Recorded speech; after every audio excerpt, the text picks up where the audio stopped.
जीवन में कई बार ऐसे घटनाक्रम आते हैं जब हमें बहुत कुछ सोचना पड़ता है। अक्सर की कर्तव्य मूड की स्थिति बहुत सारे लोगों के साथ में बनती है। बहुत सारे लोग ऐसे होते हैं जिनको समझ में नहीं आता है कि इस हालात से कैसे निपटा जाए। अगर आपके साथ में भी इस प्रकार की परिस्थितियां बन जाती है तो दो तीन पॉइंट इस वीडियो में मैं आपको बताना चाहूंगा, जिनको आप जरूर ख्याल रखिएगा। फिर समस्या चाहे कितनी भी बड़ी क्यों ना हो, जड़ से न सही लेकिन खत्म जरूर हो जाती है।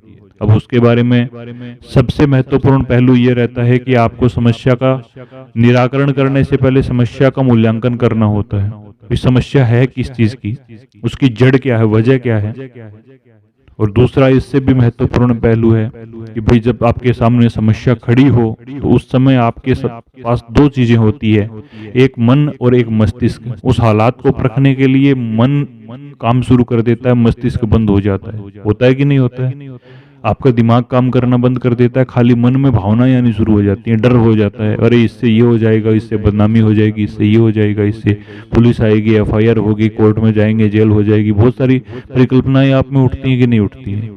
और जब मन और मस्तिष्क दो चीजें होती हैं, जिसे तुम मस्तिष्क कहते हो, वो तुम्हारा बंद हो जाता है काम करना। और जब तुम्हारा मन शुरू हो जाता है तो मन की गति तो संसार में सबसे तेज है भाई, उससे ऊपर तो कोई भाग ही नहीं सकता। तो मन सोचना शुरू कर देता है, और मन सोचना शुरू करता है तो बहुत तीव्र गति से दौड़ता है, बहुत सारी कल्पनाएं एक साथ लेकर के आता है। सपने भी तो मन की ही गति से आते हैं। मन में उठने वाले ख्याली सपनों को इकट्ठा करके रखते हैं। तो मन बहुत ज्यादा तीव्र गति से सपने लेकर के आएगा, और जब सपने लेकर के आएगा आपके अंदर परिकल्पनाएं लेकर के आएगा। यानी कि जागृत अवस्था में ही आपको एक स्वप्न जैसा लगता है। आप खो जाते हो कि ऐसा हो जाएगा, वो हो जाएगा। आपको पहले दृश्य दिखना शुरू हो जाता है, डांट पड़ रही है, मार खा रहे हो, जेल जा रहे हो, इस प्रकार के आप में दृश्य आने शुरू हो जाते हैं। लेकिन ऐसा वास्तव में होना नहीं होता है। अगर आप ठीक ढंग से उस गुत्थी को सुलझा लेते हो, उस समस्या का समाधान निकाल लेते हो, तो आपके सामने ऐसे हालात बनते ही नहीं है। अब एक मनुष्य की बात बताता हूँ। एक आदमी था और वो बस में सफर कर रहा था। इत्तेफाक से पास वाली सीट के ऊपर एक महिला बैठी थी।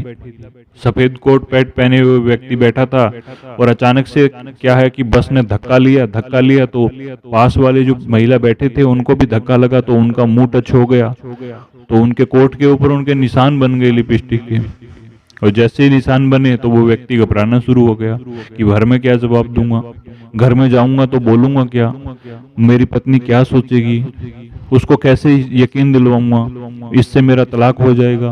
ओवर थिंकिंग करते करते वो सड़क पे चलता जा रहा है, बहुत ज्यादा सोचता जा रहा है, बहुत ज्यादा सोचता जा रहा है। सड़क पे जैसे ही उतरा है उसको ध्यान ही नहीं आ रहा है कि सामने ट्रक आ रहा है, और टक्कर मारी और घायल अवस्था में वो व्यक्ति हॉस्पिटल पहुंच जाता है।